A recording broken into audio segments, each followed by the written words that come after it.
नीति निर्देशक तत्व विषय पर ही चर्चा को आगे बढ़ाते हुए आज हम इस विषय वस्तु का समापन करेंगे। समय ना लेते हुए हम लोग बात करते हैं विषय पर। इससे पूर्व के कक्षा में हम नीति निर्देशक तत्वों से संबंधित भारतीय संविधान में उपबंधित प्रमुख अनुच्छेदों पर चर्चा किए थे, प्रमुख उपबंधों पर चर्चा किए थे। आज हम बात करेंगे भाग 4 से बाहर के नीति निर्देशक तत्वों पर। इस संदर्भ में भारतीय संविधान में भाग 4 के अलावा भी नीति निर्देशक तत्वों के संदर्भ में विचार किया गया है, जिसका उल्लेख भारतीय संविधान के 3 मूलभूत अनुच्छेदों में उल्लिखित है। पहला है सेवाओं हेतु एससी एसटी के दावे, जिसका उल्लेख भाग 16 के अनुच्छेद 325 में किया गया है। इसमें कहा गया है कि सार्वजनिक सेवाओं यानी संघ अथवा प्रांत के अधीन किसी भी सेवा में पदों पर नियुक्ति हेतु एससी व एसटी के सदस्यों के दावों का प्रशासन की दक्षता बनाए रखने के संगति के अनुरूप ध्यान दिया जाएगा। यानी इन पदों पर नियुक्ति हेतु एससी और एसटी के जो दावे होंगे उनको प्रशासन की संगति, दक्षता बनाए रखने की संगति, यानी उनके नियुक्ति को उतनी ही वरीयता दी जाएगी कि प्रशासन की दक्षता प्रभावित ना हो, प्रशासन की कार्यकुशलता प्रभावित ना हो, और इन दोनों के बीच संगति अथवा सामंजस्य बनाते हुए उनके जो है मांगों पर ध्यान दिया जाएगा। चूंकि हमने नीति निर्देशक तत्वों के अंतर्गत इसे इसलिए रखा है कि यह न्यायालय द्वारा प्रभावी नहीं है, यह भी विधान। फिर है मातृभाषा में शिक्षा।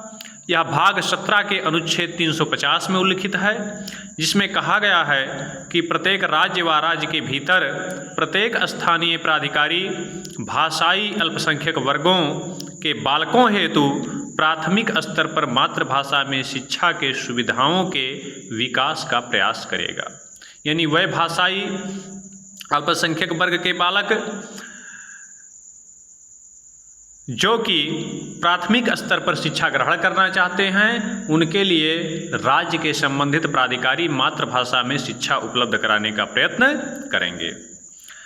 फिर है हिंदी भाषा का विकास। इसका भी उल्लेख संविधान के अनुच्छेद भाग 17 के अनुच्छेद 351 में किया गया है। इसमें कहा गया है कि संघ का यह कर्तव्य होगा कि हिंदी भाषा का प्रसार बढ़ाए, वह उसका विकास करे, जिससे वह भारत के सामयिक संस्कृति के अभिव्यक्ति का माध्यम बन सके। यानी यहाँ अनुच्छेद 351 संघ से हिंदी भाषा के प्रचार प्रसार व उसके व्यापक तौर पर वृद्धि का अपेक्षा करता है। तो ये तीनों ही अनुच्छेद न्याय संगत नहीं हैं, केवल संघ से ऐसी अपेक्षाएं की गई हैं, इसलिए इन्हें हम नीति निर्देशक तत्वों के समान ही दर्जा दे सकते हैं, और जिनका उल्लेख भारतीय संविधान के भाग 4 से बाहर किया गया है या निर्देशक तत्वों से बाहर किया गया है। अब बात आ जाता है कि नीति निर्देशक तत्व और मौलिक अधिकारों के बीच विभेद। बार बार प्रश्न जो है पूछ लेता है बीए की परीक्षाओं में, अन्य जो है उसमें भी जानने के लिए आवश्यक है। तो हम लोग बात करते हैं इसी विषय पर। यहाँ हमने एक कॉलम में रखा है मौलिक अधिकार, दूसरे में रखा है नीति निर्देशक तत्व। मौलिक अधिकार आप पहले से ही परिचित हैं, भाग 3 अनुच्छेद 12 से 35 में इन अधिकारों की चर्चा की गई है, वो 12 से 35 में, और जबकि अधिकारों की व्यवस्था अनुच्छेद 14 से 32 में की गई है। यहाँ नीति निर्देशक तत्वों की चर्चा भाग 4 में किया गया है, जिसका उल्लेख अनुच्छेद 36 से 51 में किया गया है। तो पहला अंतर तो यही हम दर्शा सकते हैं। फिर यहाँ हम एक एक करके अंतर को देखें। पहला है नकारात्मक प्रकृति, यानी जो मौलिक अधिकारों की प्रकृति है वह नकारात्मक है, क्योंकि ये राज्यों पर कुछ प्रतिबंध आरोपित करते हैं, जबकि नीति निर्देशक तत्वों की प्रकृति सकारात्मक है, क्योंकि यह जनहित में राज्यों को कुछ कार्य सौंपते हैं। दूसरा है वाद योग्य, यानी जो मौलिक अधिकार हैं वह न्यायालय द्वारा प्रवर्तनीय हैं, उनको लागू करने हेतु न्यायालय का प्रण लिया जा सकता है, जबकि नीति निर्देशक तत्व वाद योग्य नहीं हैं, इन्हें लागू कराने हेतु नागरिक न्यायालय की शरण नहीं ले सकते। यह राज्य की इच्छा और नैतिकता पर निर्भर है, यह जन जागरूकता पर निर्भर है। तीसरा है मौलिक अधिकार के संदर्भ में उद्देश्य के संदर्भ में, जहाँ मौलिक अधिकारों का उद्देश्य लोकतांत्रिक व राजनीतिक व्यवस्था की स्थापना है, वहीं नीति निर्देशक तत्वों का उद्देश्य सामाजिक आर्थिक लोकतंत्र की स्थापना है। यानी कि आप कह सकते हैं कि यहाँ मौलिक अधिकारों का उद्देश्य उदारवादी राजनीतिक व्यवस्था की स्थापना है, व्यक्तिवादी राजनीतिक व्यवस्था की स्थापना है, वहीं मौलिक अधिकारों का उद्देश्य लोक कल्याणकारी वेलफेयर स्टेट की स्थापना है। यहाँ चौथा है वैधानिक संरक्षण, यानी मौलिक अधिकारों को विधि का संरक्षण प्राप्त है, इनको जो है कार्यान्वित कराने के लिए विधि का सहारा लिया जा सकता है, जबकि नीति निर्देशक तत्वों को नैतिक व राजनीतिक मान्यता पर आश्रित हैं, इन्हें कोई वैधानिक संरक्षण नहीं प्रदान किया गया है। यह राजनीतिक जो है जन जागरूकता और जो है नागरिकों में राजनीतिक चेतना अथवा राज्य की नैतिकता पर निर्भर करते हैं। पाँचवां है जहाँ मौलिक अधिकार व्यक्तिगत कल्याण को प्रोत्साहन देते हैं, अस्तु ये वैयक्तिक प्रकृति के हैं, वहीं नीति निर्देशक तत्व समुदाय अथवा समाज कल्याण को ध्यान में रखते हुए कार्य करते हैं और इनकी जो प्रकृति है वह समाजवादी प्रकृति के तुल्य है।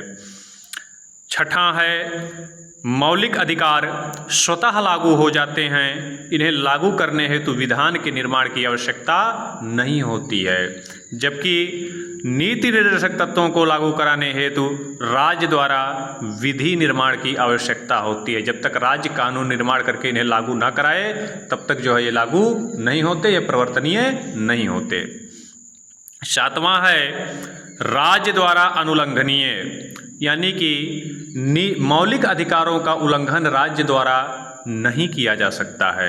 यदि राज्य के कोई कानून अथवा प्रशासनिक निर्णय मौलिक अधिकारों के उपबंधों का उल्लंघन करते हैं तो फिर भारतीय सर्वोच्च न्यायालय द्वारा अपनी शक्तियों का प्रयोग कर प्रदत्त शक्तियों के माध्यम से राज्य के उन वैधानिक निर्णयों अथवा नीतियों को तुरंत अस्वीकार कर दिया जाता है, अवैध घोषित कर दिया जाता है, जबकि ये उल्लंघनीय हैं। नीति निर्देशक तत्वों में इस आशय के किसी भी विधि को न्यायालय द्वारा अमान्य अथवा निरस्त नहीं किया जा सकता है। यदि राज्य का कोई निर्णय नीति निर्देशक तत्वों के विरुद्ध है तो उसे न्यायालय द्वारा अमान्य नहीं घोषित किया जा सकता है, क्योंकि यहाँ इन्हें न्यायिक संरक्षण नहीं प्रदान किया गया है। यह राज्य की इच्छा पर निर्भर है। मैंने पहले ही जो है वीडियो में बता दिया है, तो जाहिर सी बात है अगर उसका आप लोग जो है अध्ययन करेंगे, उसको आप लोग देखेंगे तो आप समझ जाएंगे कि न्यायालय में प्रवर्तनीय क्यों नहीं, इसका आशय क्या है। आठवां है कि स्रोत में यदि हम देखें तो नीति निर्देशक मौलिक अधिकारों को अमेरिकी संविधान से ग्रहण किया गया है, यानी ये अमेरिका के संविधान से लिए गए हैं, जबकि नीति निर्देशक तत्वों को यहाँ से ध्यान देने योग्य बात है कि यूएसएसआर नहीं अपितु आयरलैंड के संविधान से ग्रहण किया गया है। इन्हें आयरलैंड के संविधान से ग्रहण किया गया है। तो इस प्रकार नीति निर्देशक तत्वों और मौलिक अधिकारों के संदर्भ में जो प्रमुख अंतर हैं इनसे हम लोग अवगत हुए और इसी के साथ नीति निर्देशक तत्वों से संबंधित विषय वस्तु का आज यहाँ समापन होता है। अगले अध्याय में हम मौलिक कर्तव्यों पर चर्चा करेंगे। वैसे करना तो हम नहीं चाहते थे, लेकिन अपनी एक पूर्व की छात्रा के विशेष जो है अनुरोध पे हम उस पर भी चर्चा करेंगे, उसको भी 1-2 कक्षाओं के माध्यम से संपादित करने का प्रयत्न करेंगे। आज इतना ही।